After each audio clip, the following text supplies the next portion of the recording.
Hello guys, welcome back my channel. लोगोफोर आंनि चेनेलाव फिन खेबसेबाव नोंथांमोनखौ बरायहरबाय।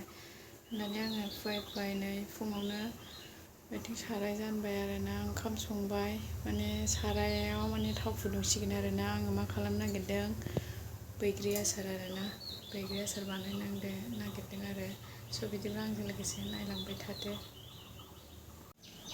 थावाबो दुंगासिनो बिथिंजाय ओमफ्राय फारसेथिं ओंखाम संगासिनो आरोना आङो।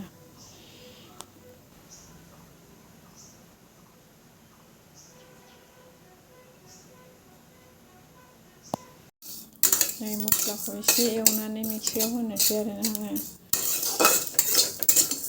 सिम्पोल मस्ला बांद्राय होआ एसे होगोन पासफुरन जिरा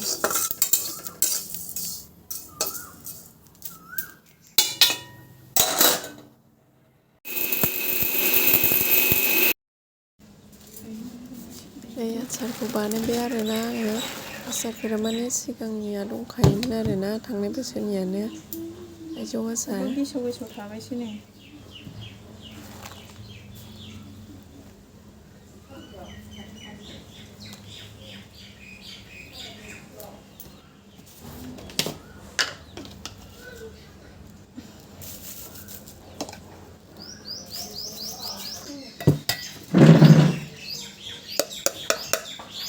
नों थाङाबाबो जायो मामि नों थाङाबाबो जायोहाय।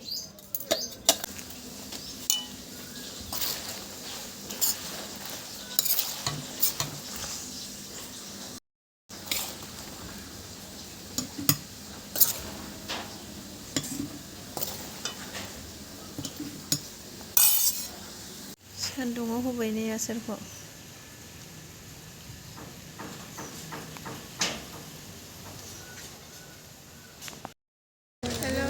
नै जोंहा मोसानो फैदों मोसानो सोलोंनो नै बेलासियाव मोसानो फैदों आरोना लोगोफोर रायलायगासिनो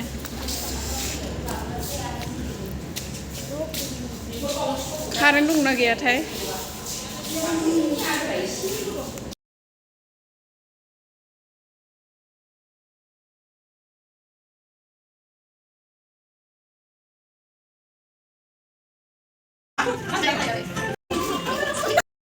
देहायानो सुख नङा नालाय फैफिनबायसो आरोना आङो लोगोफोर माने दाखालिहायथ' नोंसोरो नुदोंआनो जानो हागौ सोरबा माने हस्पिटालाव थाहैदोंमोन नालाय आङो एसे देहा सुख गैया दासिमबो नै खिलाय गोबालाय जादोंमोन उदैबो माबादोंमोन ओमफ्राय बिपिआबो खमथारमोन आरोना दाबो दुरबलानो दङ आङो दासिमबो बेनिखायनो मोसाला आरोना आङो थेवब्लाबो एसे मोसानानै फैबाय आरोना गाइसमोन।